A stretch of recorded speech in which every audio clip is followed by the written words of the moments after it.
What was that? Perfect. You want to be that guy?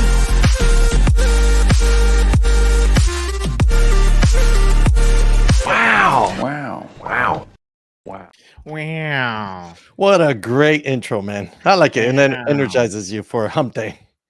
Wow. Welcome to Decentralized TV. I am the Data Lord. This is Jaime, and you're watching Crypto and Coffee. We talk about crypto, we drink about coffee, and I hope you're set up for the day. Yeah. Yes, we are. Yes, we are. And for those that aren't ready yet, that's why we're here. Get you ready. Get you through this hump day. Put your with pants news. on, buddy. You look like crap. Yeah. You go. Just you at least did. And then this. You're okay. You'll Look, make it. the cow look and the Pooh Bear. Like I get it. Sometimes you don't want to wear pants. You don't want to wear pants, and you want to wear a shirt that's not that long, and you look like Pooh Bear walking around with your butt cheeks hanging. I get it, but you can't go to work that way, or you're fired. That's right. That's right. Put your pants on, boy. Put your pants on. Yeah, or at least don't stand up during those Zoom meetings with no pants. You can. Just that's called hot dogging it. You don't want to do that. You don't want to do it. Dinner and a show, huh? So, anyways, we are talking about the markets. I'm a man who's talking about the markets and showing you the markets.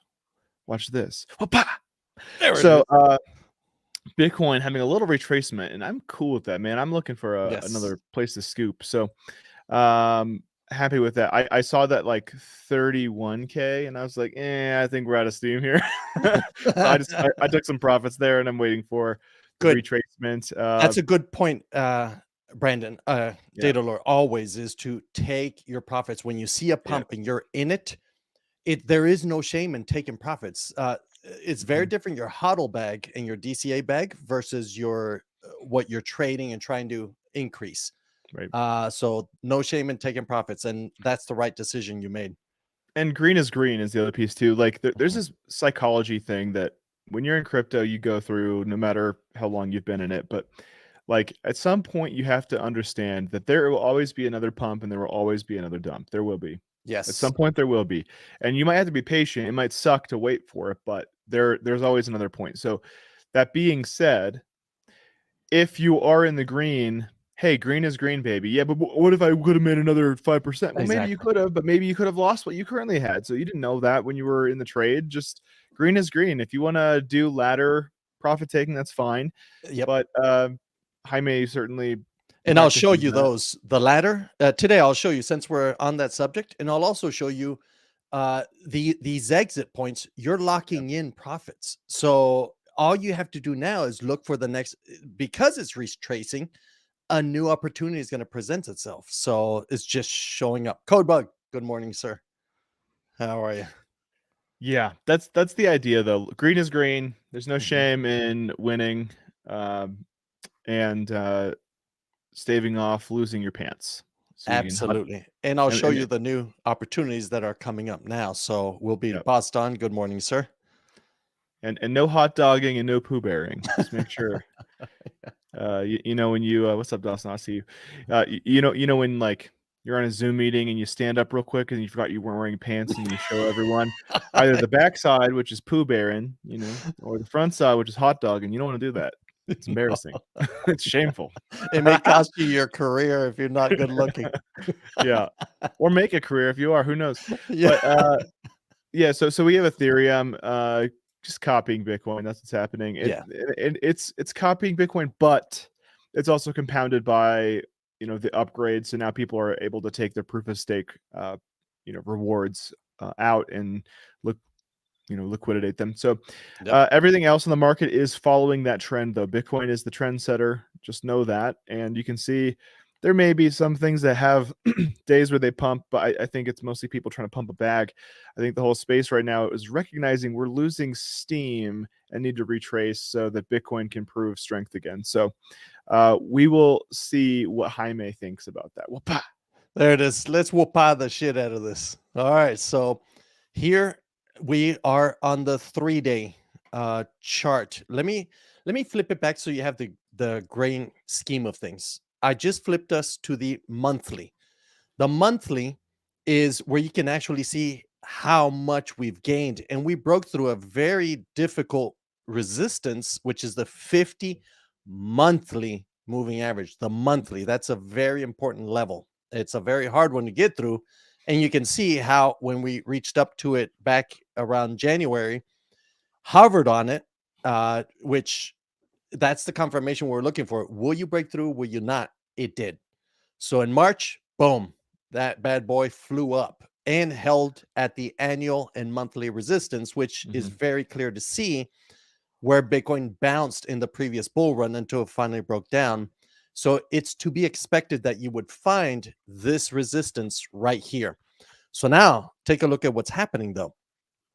At this moment, Bitcoin almost reached the 21 moving average. Usually when we're above the 21, we are in a bull run. Typically, if you look at the historical, where it'll break back down, it stayed above and then continued to the double top we had in the most recent bull run. So once we break this, this is one of the confirmations of a bull run. At this moment, it looks like it is forming a spinning top doji, which you can look up in Investopedia. It's a moment of indecision, similar to what we saw here in February, where now we're reaching this point. Will we cross or not? So this spinning top is because of the annual monthly level and the 21 monthly moving average. So it's a double resistance that we're trying to get through. We're busting through the cinder block ceiling, and let me zoom in on that level. So I'm taking us now to the weekly. So this is the weekly chart. This is what we had been watching for confirmation, and it dragged up and it ran up to that same monthly resistance we're speaking of. It hit it, and that's coming back down. Here's the key thing to watch for the month of April. We should not, this red one that's coming down should not be longer than this previous green dildo. Why? Because if it goes below and closes below, it's known as a bearish engulfing candle. What that means is usually a reversal pattern. And this would become what's called a topping tail or overthrow of resistance. So we go right over it and come right back down. So that is already showing there's resistance. But if this bad boy by the end of April, and of course, we're going to cover this at the end of April again and see where it's at, but it should not come below the 28,300 level. Otherwise, that is bearish, and now we should see a reversal come down. So it would be a steeper drop than what we're expecting. But we're still early, so there's still time. Now let's zoom into the daily, where we can clearly see, I'm sorry, the 3-day. I don't do the daily unless you're a trader, day trader. But on the 3-day, here's what we saw. Remember, this is the cinder block ceiling we just broke through, got to the top, and then turned around. And we were expecting, like we mentioned on Monday, a recharge of its batteries. So if you look at what's been happening, we have risen on the strength up to this point where we're at. Now it's coming back down, and we should see a bounce right here. The Bitcoin, do not be surprised if it comes back down to 28,480. So 28.5 is the general number we should be looking at. And that would be, this candle closes in 2 days. So by Friday evening, it should not be below the 28.5. We should see a nice little bounce. This is a point where we could scoop up some for a reattempt at this 200 moving average up here, which is sitting at $32,000. I believe we will at least reach that by the end of April at some point. But if it breaks down there, we have another level at 26,500, more or less. And of course, we have the 50 moving average sitting at 22,300.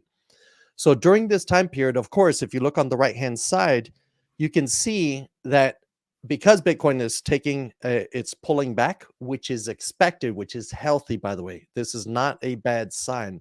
You see that all the alts, Ethereum is the me too, of course. and then the alts take a slightly larger dump than the rest of the Bitcoin and Ethereum. Now, on these, this is where you're looking for, because alt season would, as soon as Bitcoin settles itself in a healthy position, let's say 28.5, you should see another run up on the altcoins, because tis the season, the altcoin season. People who miss the Bitcoin's run up would usually put a safe amount into altcoins to the percentage points of run are higher usually than Bitcoin, the grandpappy of them all. So these are opportunities. Look for good projects like Link, Matic, and a few others that have been building up to this season coming up. Not financial advice, just our own meager experience we've gone through. But those are ways that usually investors and traders build their stacks, their sats. In the end, my ultimate goal is to get as much Bitcoin as possible for the long run. And you use tools like Ethereum and alts as means to stack these sats if you do not have enough. If you're not a whale in Bitcoin, this is a way a shrimp like us can get in and kind of build up our portfolio. Little shrimp. Yeah, shrimp. I forget we'll pull up that chart. There's all these sizes, but 1 Bitcoin is a good goal to begin with. Y'all shrimpy. Well, and 1 Bitcoin's a good goal, especially given that the halving's coming up. Yes. And it's going to get, every 4 years, it's going to get that much harder to actually like DCA 1 full Bitcoin. So that shouldn't discourage people, but instead it should give you a little bit of FOMO to just be making sure that you are putting in that work right now. Because I'm telling you, like when the average Bitcoin low floor price in a bear market is 6 figures, you're going to be like, dang, homie. I'm telling you right now, like we're in a spot where like, I know 30K seems like a high number for a lot of households, and it is, but you can get there by just being smart. You can get there by DCAing, and you can get there by just following really prudent trading logic, right? Like if you can see on the RSI we're extended, hey, take your profits, you're good. Exactly. If you can see, hey, we're clearly reattempting to see a floor, and oh, hey, look, the RSI is increasing, we can see we have reason to think that it's probably going to hold here. Precisely. And that's what you watch for. So you find these levels of floors. If you notice that weekly support is now support. If you look at the previous videos that showed weekly resistance. But so once we broke it and closed above it for 2-3 times right now, 2 times, it shows, okay, we're clearly above it. And you watch for this to hold once we go tap it. If it holds, guys, that's a safe bet that it will continue up, or at least go sideways for a while, giving the alts an opportunity to rally up. So, and I just saw Just Bossy join us. So good morning, Just Bossy. Welcome aboard. And also Nemesis. He needs this info. He needs it. We're glad to share it. And guys, all love. Drop your questions and specifics. I'll gladly get into it. Nemesis, good morning, sir. YOLO. I see you. Yeah, I mean that's really, really prudent. It looks like we're gonna move sideways a little bit. We're clearly testing a rejection right now. We'll see if it it's a heavy properly one. holds that. Yeah, correct. It's a heavy one. It's an annual level, monthly, 6-month level. So it is expected to hold, pull back, and then reattempt to go up. But May historically,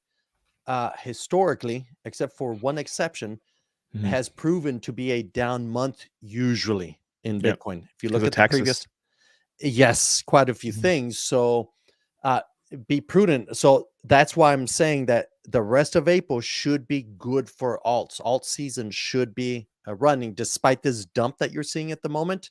It's more of a retracement recharge for one final leg up. If May turns out to be bearish, how will we know it turns out? Is by what happens right now in the next couple of weeks before we reach May. And of course, we'll keep you abreast. I'm sorry, Brandon. We'll keep you informed. Jaime sound like Joe Buck over here. He's like, I'll keep you abreast. Like, I bet you will. I bet you will. And keep in mind here, if you don't DCA, you may find yourself without any pants, similar to what we call poo bearing. It's when you only wear a shirt and no underpants, kind of like Winnie the Pooh. So you'll end up looking like that on a Zoom call. It's not good. Don't do No, it. it isn't. I Don't do it. know this. And speaking of people who are caught with their pants down, Apple crypto users exponentially exposed to iOS, macOS vulnerabilities. So, interesting story. Let's read. Kaspersky, which is a antivirus malware investigation company, drew attention to vulnerabilities in Apple operating systems, enabling full device access. Protect your neck out there, guys. We're covering this right now. So if you're on Apple anything, update your crap here. It's going to give you some action items. Don't play around. Get this I'm right. one of them, so I'm paying attention. Get this right, homie. And I do want to give shout outs to Tamp. She gave us a shout out on this way before this was even like all over the news. So we stay abreast here in security. Got him, coach. So let's see here. So Wu Blockchain warned Apple crypto users that the operating system vulnerability could expose them to attackers. A very serious vulnerability has been found again in Apple's operating system. Attackers can gain root privileges, which may compromise the security of users' crypto assets. So you can lose your full crypto if you ain't playing this right. So. And that's the importance of cold storage, guys. And so for a green bean, how do they screw you? How do you take your crypto in with these vulnerabilities? Is one, if you store your passwords or your seed phrases on the device itself. Two, so that's why it's so important to have a cold storage or something that does not store your seed words on the device. So a spreadsheet, for example, where you type in, hey, here's my account, here's my stuff. That gone. They'll take it. So make sure you don't keep it. Even a good old notebook. Good old notebook is a safer bet in these scenarios for your stuff than it is storing it electronically on the device that's connected to the internet. So just keep that in mind for anyone who's not too familiar on how they do this. Yeah, well, and not just that, but like literally when you get a ledger, like they give you this kind of thing, right? It literally says like, I know it's not focusing, but secret recovery sheet. They literally give you paper to like write down 12 seed words on, and like they're not playing around with it. And this is blank because it's a brand new one, but like they literally just give you paper that gives you 12 seed words. You type them in, and it works. So, and by type them in, I mean you write them down with a pen. Correct. There's no digital footprint, and you don't take a picture with your phone, and you don't put it on your Google Drive, and you don't play yourself so that all your crypto goes bye-bye. And guys, all these words that were mentioned, the photo is a mistake I've made in the past of I'll transfer it over, but it's you forget that there's a footprint.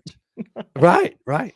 So and through conversation with Tamp and Brandon, that's where I've learned that just create the same. So let's say you made the mistake and you did take a photo or you did write it on a spreadsheet. You can use the same wallet, the same, let's say ledger, cold storage, and generate a new one. And then you transfer from the old seed phrase to the new one, but never, ever write it electronically anywhere, that seed phrase. Write it on a piece of paper, highlight it on a book with a lot of other highlights so it's not easily distinguishable. And then keep it somewhere safe, even away from your home if you can, at a trusted location, not a bank. Don't donate that book either. Yes, also. So and make sure your wife doesn't either. I'm not saying that happened to me because it didn't, but if it did, girl. Yeah. So keep it safe, guys. Stay cool, and always do your research, and do not write it on anything electronic. And if you do use a wallet on your phone, sign out of it afterwards. Don't stay signed in. Just sign out, just as a safety precaution, then sign back in afterwards. When you need to transact. Let's talk about Apple people looking like Pooh Bear. Let's talk about it. So crypto threat posed by root vulnerability. So linking an article from Kaspersky, it was noted that these are high threat vulnerabilities applicable to iOS and macOS. Given the severity of the threat, Apple responded immediately with updates to patch its latest operating system and several previous versions. So a deep dive by Kaspersky revealed the first vulnerability labeled CVE, blah, blah, blah, relates to the development architecture of the company's Safari web browsers. Quit using Safari, use Brave, homeboy. If exploded, bad actors could execute arbitrary code on the device. Now, for real, like real talk here, as an OPSEC thing, like I don't see any other reason to use a browser other than Brave. Like Brave is legitly secured by default. You earn basic attention cryptocurrency by just using the browser. It has Tor built in. It has, VPN built directly into it. Like you should just download the Brave browser and use it. Real talk. And all the Chrome extensions work on it. So if you use any of these like creature comforts you've gotten used to with Chrome extensions, they work in Brave. So you just type in Brave, you install LastPass Chrome extension or whatever, and then you click on install. It'll say install to Brave, and it'll work because it's built on Chromium, which is the open source Chrome. So real talk, don't play yourself, use Brave. Vulnerability enables attackers to execute code with the operating system's core permissions. Ouch. When both vulnerabilities are exploited together, gaining access to the device and bypassing security partitions to obtain full access is possible. Thus, these two vulnerabilities can be used in combination. The first serves to initially penetrate the device so that the second can be exploited. The second, in turn, allows you to escape from the sandbox, which is also where you put the lotion on the skin, and do almost anything with the infected device. So protecting your device. Kaspersky pointed out that the Safari architecture renders all web pages on Apple's mobile devices, regardless of whether a different browser is used. So on iOS, even if you use like any other browser, it's actually using Safari under the hood just to render it. So yeah. Ouch. So make sure if you have an iPhone, don't play around, get this patched. Moreover, such is the browser architecture that zero-click infection is possible. The firm recommends installing Apple's newest updates for those on the latest iOS, iPadOS, and tvOS devices. That'd be version 16.4.1. So make sure you're on 16.4.1. Go on your Apple devices, just update them. Yeah. Don't worry. My wife, she's wonderful. And she is. I testify to that. We jokingly jab because she's funny. We were in the car and she's like, "I'm the central bank, huh? Give me one of your chips." So it's funny. Good advice, though, Just Bossy. Thank you. No, my wifey is rad. So responding to Woo Blockchain, one Twitter user said their Trust wallet was hacked today, implying hackers or attackers had exploited the device's vulnerabilities mentioned. So some dude on Twitter already had this literally pwned his Trust wallet. So his crypto wallet on his iPhone apparently got exploited in this way. So similarly, another drew parallels with this in the ongoing MetaMask vulnerabilities, which seemingly have no known attack vectors. So patch your stuff. That's the TLDR here. And you don't have to go out of your way to patch it. You just go under, what is it, like about or something, and check for updates. And make sure you're on 16.4.1 and yo neck is protect. That is one issue I have. One critique I have for the whole Apple ecosystem is its strength actually is its weakness. So the strength is there's a limited amount of hardware that runs on the Apple devices, which is why they have such good stability, right? They only have to have drivers that are proven for a narrow amount of hardware, and that's why they're really, really hard tested and they barely ever crash on people, right? But the flip on that is I know if there's an exploit, I know exactly what hardware you're probably running, and I can have that exploit apply to all Apple devices or a large quantity of Apple devices. So yeah, I don't know. I personally diversify and lean more towards Linux and Android just for security purposes. But I get it. I don't I'm not an anti Apple guy, but and the other advantage, because I am an Apple guy, you get is everything is in one location. You do it on one device, it is immediately available on the other. But like Brandon said, yeah, it is its own vulnerability. They hack one, they hack the entire system. So it's the yeah, principle of centralized systems. So that's why right, don't store anything critical yeah. on these systems. Or you look like this guy. That's So right. Yes. just keep that in mind. Keep that in mind. These are the key takeaways for Ripple and XRP from the Gensler hearing. So this is our headline story for the day. Yeah, but proprietary everything. I understand. What's up, Gundy? I see you, brother. We talked about this on Monday. Basically, Gensler is starting to actually get some heat from, the congressman, and a further conversation has been had, asking him about Ripple and Ethereum and where he leans on that. So, really trying to get him to pin down an answer. So, the course of yesterday's congressional hearing of U.S. Securities and Exchange Commission Chairman Gary Gensler before the House Financial Services Committee can undoubtedly be seen as an indirect triumph for Ripple, XRP investors, and the entire crypto industry. Gensler was confronted with tough questions right from the start, where he tremendously dodged just to avoid giving any regulatory clarity. So this dude, I don't know why he's doing the crab walk, but he's got someone in his pocket, is my opinion here. I know it's not Friday, but that's my conspiracy. Yes, it's clear. Because they even grilled him on it. They even grilled him on that subject. So why are you dancing, homie? Oh man. So partly with shaking hands and in broken speech. Nice. So he's over here getting hot and bothered. Gensler only stammered in response to aggressive questions from committee chairman Patrick McHenry, Warren Davidson, and Tom Emmer, all Republicans, among others. So, and the reason you're seeing Republicans here is because typically on policy level, Republicans are fiscally conservative, and fiscal conservatism is pro-crypto.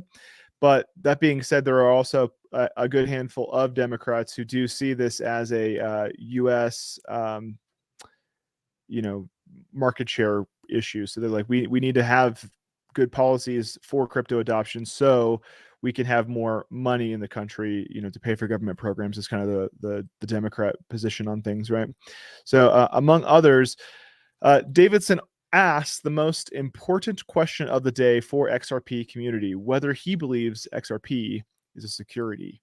So, interestingly, Gensler refused to give a yes or no answer. Instead, the SEC chief said that the question of whether XRP is a security is currently in court, and there are active discussions on the issue. We are in court, and there are active discussions and litigations on that matter. Gensler responded. What a non-answer. It is. Non-answer. And if you look, out of the 6 court cases they're in right now, they've lost 5. SEC has lost 5 under Gensler's leadership. And if you look at why he's lost, it's because there was no evidence. They just acted. It's like terrible, terrible leadership. But I won't get ahead of the news, but there's going to be consequences because of his poor leadership and attacking an industry without cause. Yeah. It's clearly misappropriation of his title, but anyways, so is ETH a security? Is Ripple a security? This is like 2 minutes, so of course I'm not going to watch it, but look what a little toady is. Yeah, so you can watch that full thing on your own time. I'm not going to consume our show with that, but I'd rather talk about Pooh Baron. Fair notice defense of Ripple gets stronger. So certainly a strong case for Ripple's fair notice defense was made by McHenry when he pestered the SEC chairman with numerous follow-up questions to get him to make a classification of Ethereum as a security or commodity. The fair notice defense states that no one should be forced to speculate on the meaning of laws. Thank you. We should get that tattooed. No one should be forced to speculate on the meaning of laws. Yeah. That's so, how poignant is that? So Gensler kept dodging the questions Yep. while McHenry sharpened the tone. I am asking you a specific question, Chair Gary Gensler. I said this in private. This should be no shock. I am asking this question. Is ether a commodity or a security? That cannot be more forward. Yes. Yep. Will you go out with me? Check yes or no. I love it. I love it because no more gray, no more going around. The question is yay or nay. And what did he say? Yeah. He said, Gensler responding only with, it depends on the facts and laws. That's his actual voice. While McHenry, visibly annoyed, interrupted the SEC chairman and said, I am asking you about the facts and the law sitting in your seat and judgment you are making. Exactly. Gensler replied only that he can't prejudge. Only God could judge me, homie. Yeah, so McHenry countered that he does exactly this with more than 50 enforcement actions, including one against Ripple. Do you think this provides safety and soundness? Does it provide consumer protection? I think no. Should be a very simple answer for you here. And that is that uncertainty is bad. McHenry stated. I don't know why I'm laughing because this is really serious stuff, but like No, because just, it's like clearly, kid. yeah. Did you take your sister's teddy bear? Yes or no? That's beautiful, man. Yeah. That's beautiful. Well, it's not beautiful if your kid took his sister's teddy Yes, bear. he's been beating everyone around saying you are a security without even the law backing him up. Bah! Yeah. I hate Give him a bullies, little, bro. I hate bullies. give him a little donut, little donut underneath the desk. Pow! Yeah. There is no way Ripple will lose, is what this Huber guy is saying, based on all the dribble coming from basically the offense. So he also announced that it is the committee's intention to remove the uncertainty and create a sound legal basis. All of this should play into Ripple's cards. Okay, buddy. With fair notice, Ripple already had one of the most compelling arguments, which has probably become even stronger since yesterday. Judge Annalisa Torres, we love her, we talk about her all the time, is not likely to have missed the hearing.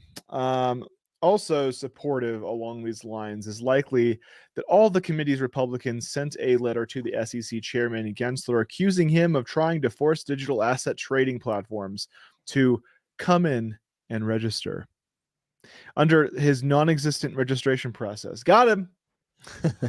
Susan Friedman, not related to Sam Spankman. International Policy Council at Ripple commented on this. A direct rebuke by Financial Committee to Chair Gensler's false claim that the crypto markets are suffering from a lack of compliance rather than a lack of clarity. The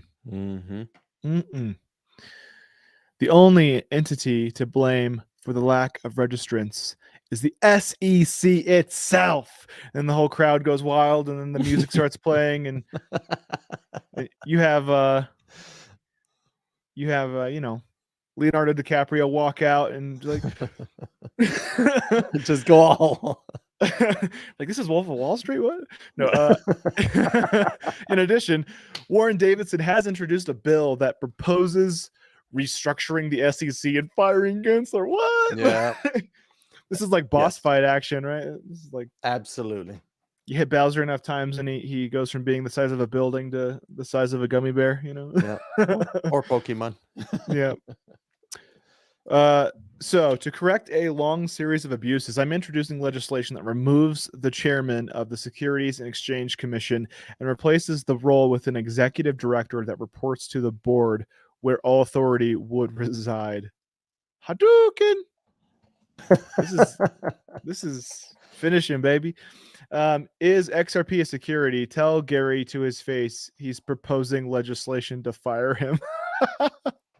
That'd be, guys. Oh, I love seeing bullies get their ass whipped. Yeah, This is true. And by the way, Gundy, if the apocalypse happens and puka shells are the currency, you better not become a bully because we're gonna whoop your ass. No, Gundy. Gundy's been an amazing dude. I'm farming since. puka shells too, boy.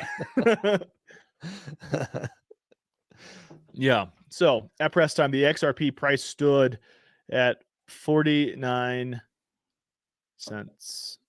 Yeah, that's 49. Seeing a drop with market-wide corrections. See that big old red dilly boy right here? Pew! Yep, and it fell right onto support, guys, and it's still hovering there at this moment. I mean, for real, this I'll share this. Look at this suck. Look at this sucker. Like that right there is the tippy top. Yeah. Right. That's a wick. Yes. We're supporting on that wick right there, and this stronger section right here. Yep. So yeah, and I'm not pro XRP. Yeah, but I'm not either. Crypto, but so they are doing good for the community, for the crypto community. Yeah, it's peripherally relevant, right? Yes. And Amp saying, yo, Amp, we discovered your Apple love. You know, telling the whole crew they need to patch they shit. Yeah. And that came from Ann. So you know. Yeah, thank you, Ann. Or Tamp. Thank you, Tamp. Look, Mama Tamp is taking care of you. That's right. You best know. So, anyways, that's the story there. Gensler is a little weasel, and so SEC Gary Gensler's dodges questions on whether Ethereum is a security. So, this is more peripheral on that whole matter. So. Fast facts, and that's all we're going to read.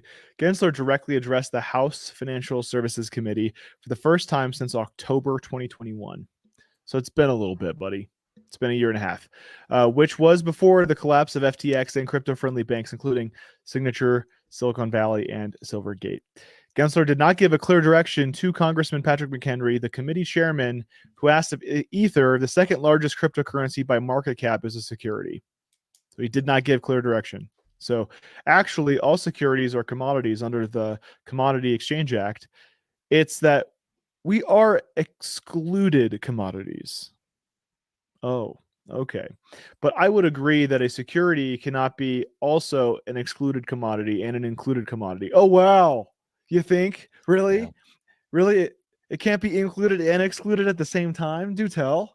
Yet he releases lawsuits against people trying. Coinbase and XRP and all these others. Library is another one that he went against and then prevented the organizations from communicating with each other on their efforts to communicate with the SEC and do the right thing.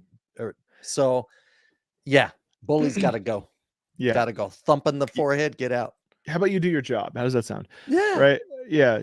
Like or let your team, the SEC team, do their job instead of as the youth overriding says. Yeah. Stop the cap. That's what the kids say.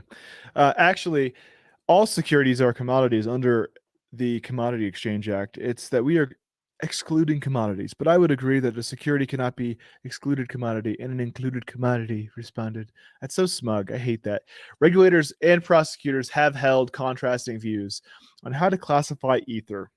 The Attorney General of New York recently called it a security, but the Commodities Future Trading Commission chair, Rostin Benham, argued it's a commodity.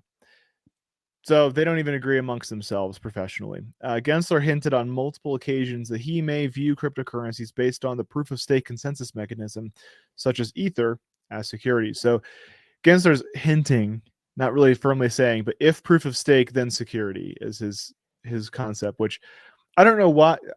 Help me understand how consensus mechanism defines whether it is being used as like a fundraising mechanism or not. I don't see a correlation between that. Consensus is for security and transactions. Right. That's it. So what the hell is he talking about? Well, and keep in mind, when you're mining or you're hosting a validator node or staking, what you are doing is you are getting paid transaction fees and in some cases introduction of supply, which is based on a table, for securing the network. You are providing the infrastructure everyone is using in a distributed way, and you're getting paid to do that. you're basically being paid to be a security contractor is functionally how it's working. So I don't know how that's a security. You're providing a service, buddy. Yep. And you're not getting US dollars for it. You're getting that token or that Get out of here. crypto as part of the network. So this is different. This is not a security. You got to come up with a different solution, and I think that's where we'll get to as soon as this bully gets out of the markets, get kicked out. Now the industry can work with the SEC and CFTC and everyone else involved. Yeah. In May 2022, Gensler publicly labeled Bitcoin the world's largest cryptocurrency by market cap as a commodity. And I actually agree with him. It probably is a commodity. Yeah, store of value. There's no CEO. This is actually the only good call I have of Gensler is that Bitcoin is a commodity. But every other call he's made, I think, is just intellectually disingenuous. He understands these matters, clearly.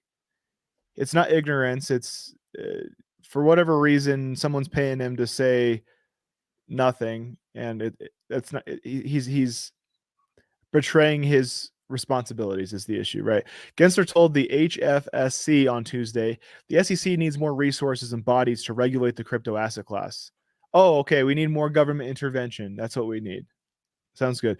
What I don't understand is why do we need the government to protect people from doing their own research or not? I don't know. This is truly a philosophical question I have. Like, it is. What role should the government play?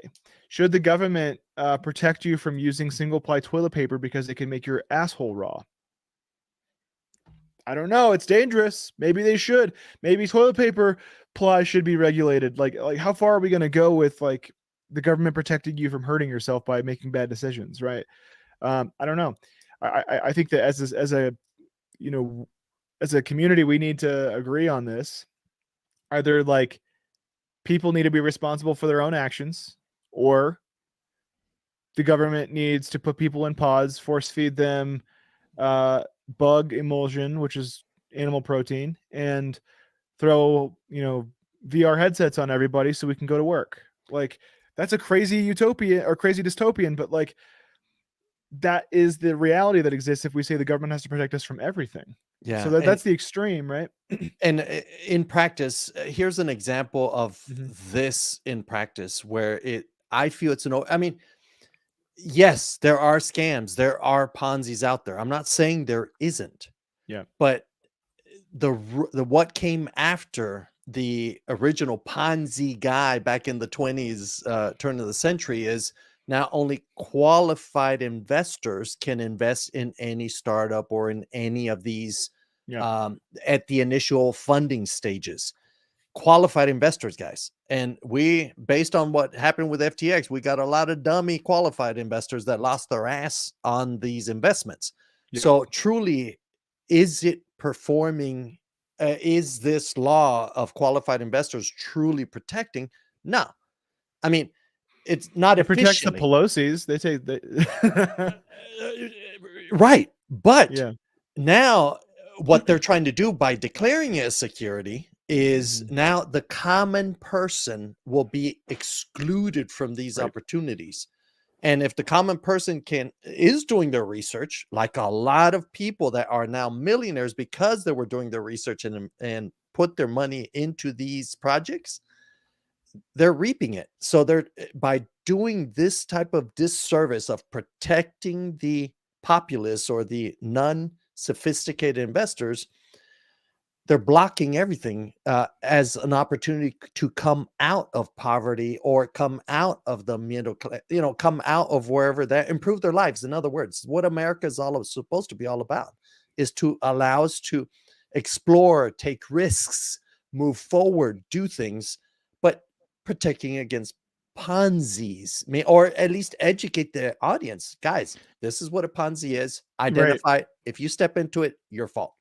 And truly, like that's kind of my position on all of this, is that I really do think it would make more sense for them to give regulatory guidance, right? So just for example, even the CDC doing the same thing, like just during the controversial, Rona times, I think if they were to say, hey, here is what our research has found. We recommend you do this, and whatever people choose to do with that really is their own prerogative. And in the same way, saying like, hey, we've done our research, we see this as not meeting these classifications, and from our purview, it is a Ponzi scheme. Enter at your own risk. Like if they were to disclaimer that, at least educate people and let that be like just a point of consultation.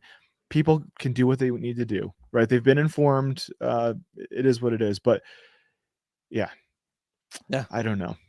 We there are a lot of long words in there, miss. We are not but humble pirates. That's the reality.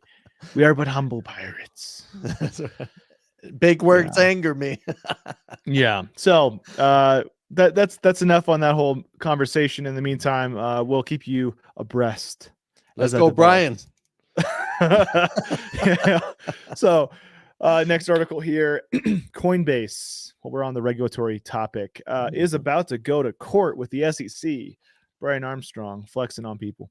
So Coinbase's CEO said the firm may move its headquarters to the United Kingdom if regulatory progress in America remains stagnant. Yeah. So we keep seeing stuff like this where, like, if the US isn't going to do right by people, people are going to expatriate, and that's not good. No. All the opportunity, all this progress goes away with them. And I don't know if this article covers it, but what's triggering this? Coinbase has been one of the first exchanges that provided the on-ramp and off-ramp from fiat dollars and euros to Bitcoin and anything else you wanted in the blockchain industry. And they've been working with the SEC. But once this bully Gensler took over, he served them a Wells notice, despite the fact that they had been working together the entire time. So he's beating the entire industry and suing the industry for money without providing clarity. So this is what this article is discussing, and that's what triggered it. And then when they tell, SEC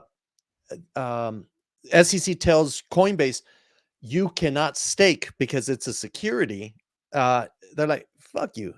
It's securing the network, everything else. We will remove, we will remove the staking where the exchange Coinbase earned a profit from it and actually created the links directly for me as a client to go stake to, let's say, AVAX or any other staking. So now I have a direct contact with the network providing the service that the staking is intended to provide, securing the network and processing transactions. So now it removed it as a possible security and risk to Coinbase. But they're realizing if SEC continues down this path, fuck it, we're going to get out of here, and may God have mercy on the U.S. citizens in accessing this new industry. And I'd love to understand why the government regulatory agencies have any say on, like, computer system architecture, because that's literally what they're doing. They're saying like, oh, well, your computer system can't use this architecture because it doesn't comply with our, regulatory compliance. Like, really? How about you stay in your lane, dude? Like, stay in your lane. Ask someone in the lane, bro, how does this really work? And get it, but not just assume. Yeah. So let's read this here. Will Coinbase move abroad? In an interview with CNBC on Tuesday, Armstrong called out certain regulators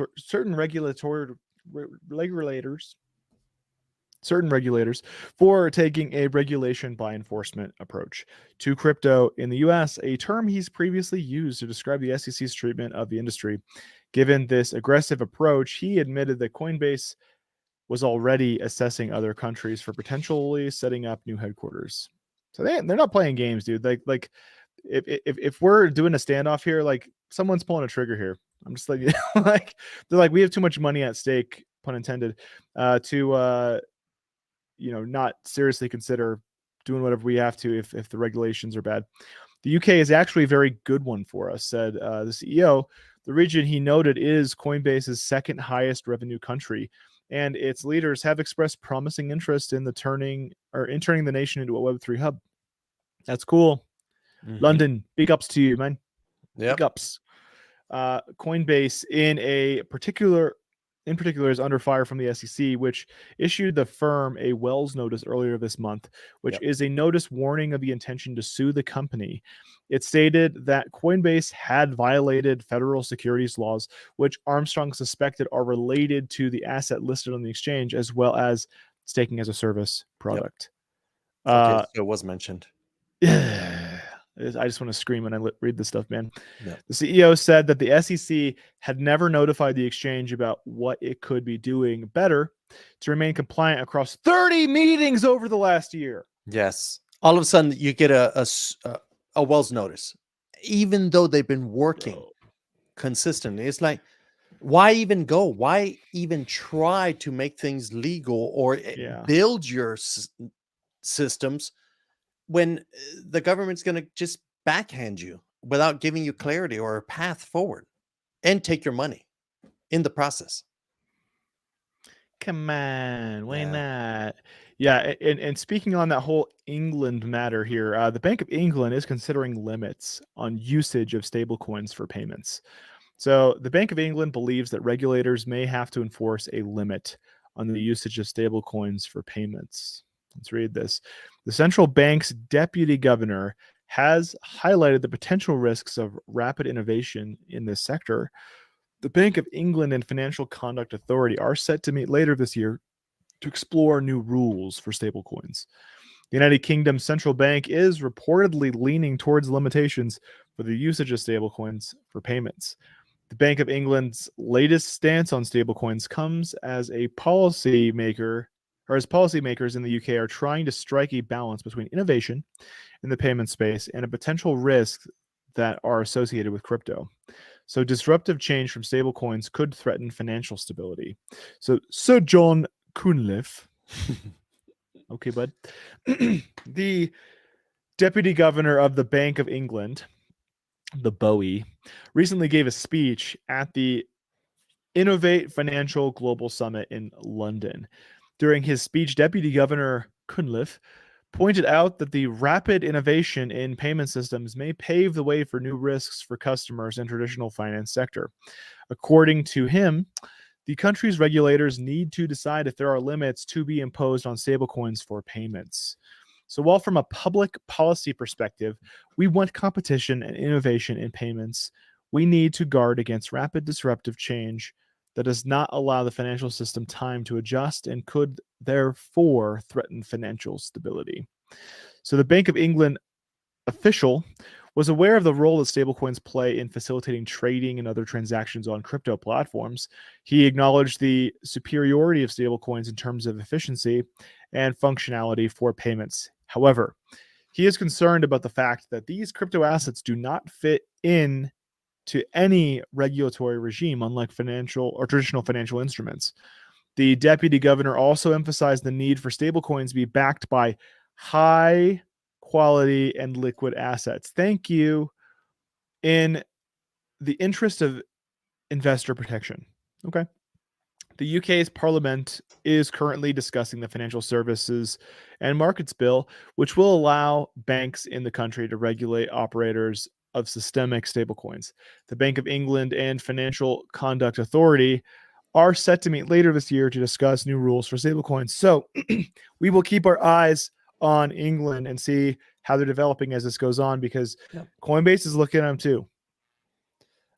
Yes.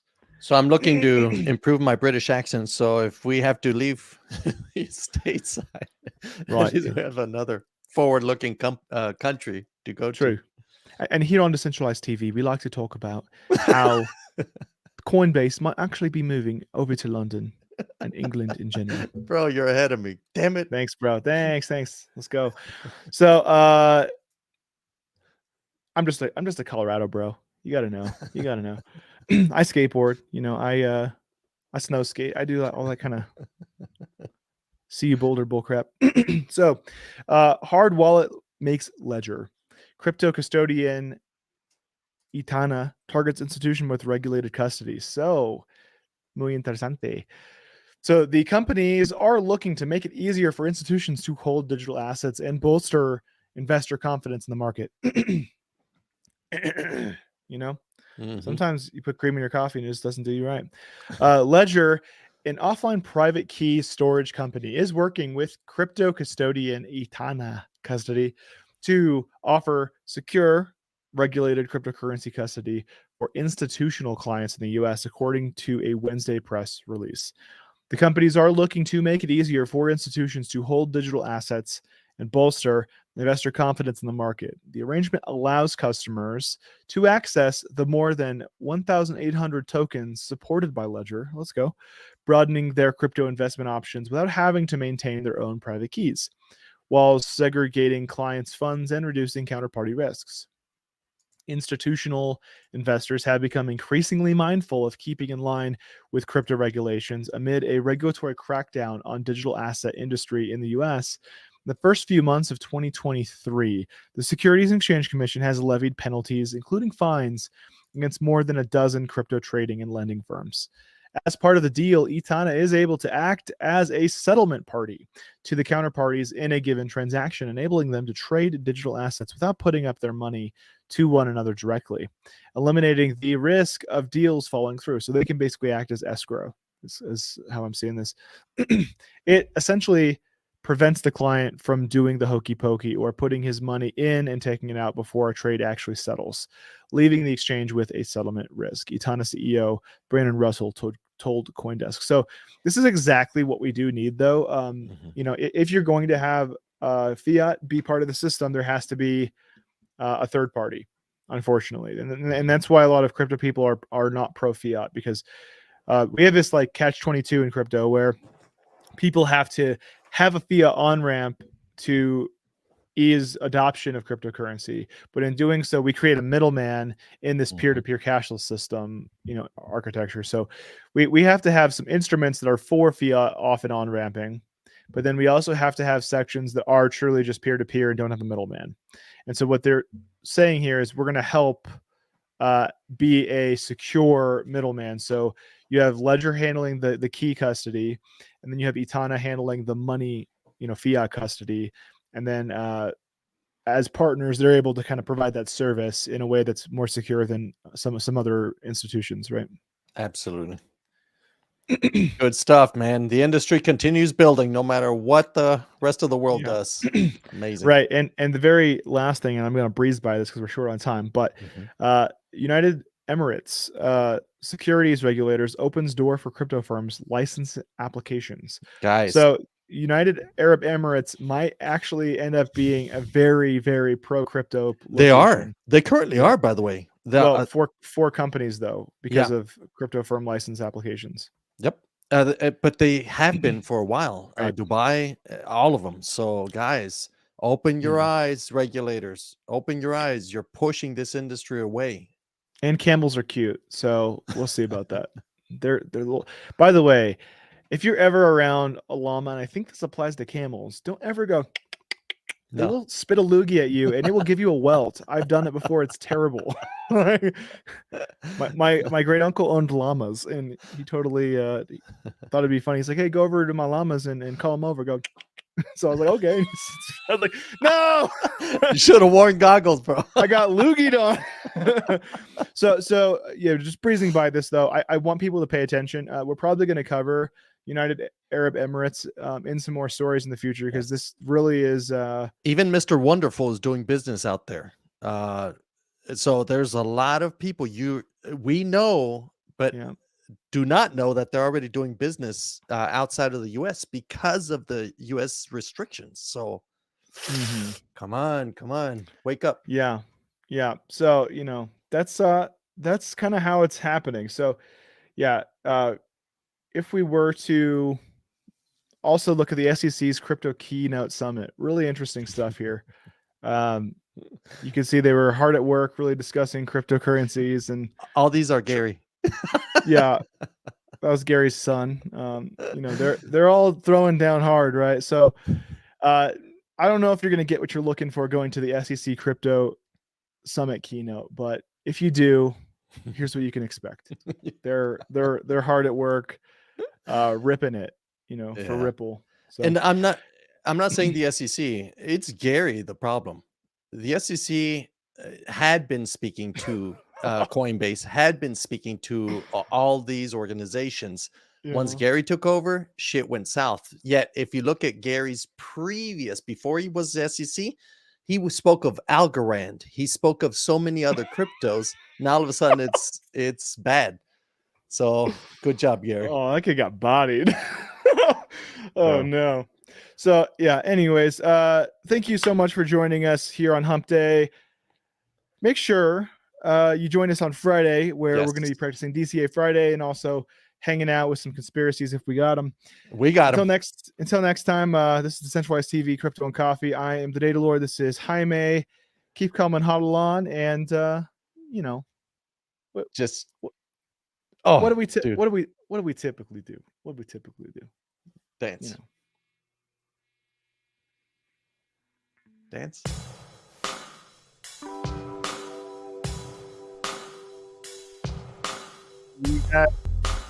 We really enjoy you. All this is for you. We aim to serve. Unlike Gary right here. Yeah. Getting body. Oof. Nuts.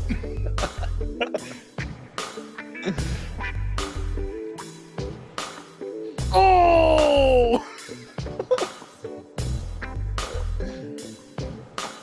Keep calm and huddle on. I gotta go. Let's go.